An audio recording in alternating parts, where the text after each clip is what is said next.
कभी आपने सोचा कि रॉकेट किस असूल पर हरकत करते हैं? इसको समझने के लिए हमें फिजिक्स की सबसे फेमस स्टेटमेंट जानना होगी। And that statement is basically Newton's third law of motion, which states that for every action there is an equal but opposite reaction.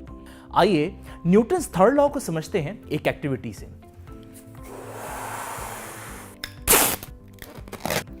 यह हवा से भरा एक बैलून है।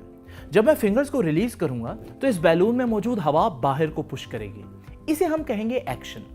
और रिएक्शन ये होगा कि बैलून सेम फोर्स के साथ ऑपोजिट डायरेक्शन में मूव करेगा।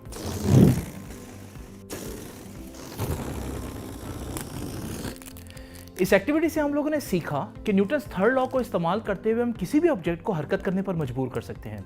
यही वजह है कि इसी असूल की मदद से हम रॉकेट्स को खला में भेजते हैं। रॉकेट के इंजन में फ्यूल जलने की वजह से जो गैसेस पैदा होती हैं वो रॉकेट की नोजल में से बहुत स्पीड से बाहर निकलती हैं और ये गैसेस का एक्शन होता है। न्यूटन के थर्ड लॉ को फॉलो करते हुए रिएक्शन के तौर पर रॉकेट सेम फोर्स से अपवर्ड मूव करता है और यूं न्यूटन के थर्ड लॉ को इस्तेमाल करते हुए हम रॉकेट को स्पेस में भेजते हैं। ना सिर्फ ये बल्कि ज़मीन पर हमारा चलना भी न्यूटन्स थर्ड लॉ की वजह से ही मुमकिन हो पाता है।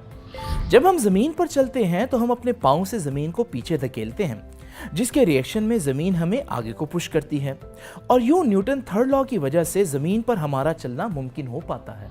हमारी रोज़मर्रा ज़िंदगी में न्यूटन्स थर्ड लॉ इतना इंपॉर्टेंट है कि इससे छुटकारा हासिल करना मुश्किल ही नहीं बल्कि नामुमकिन है।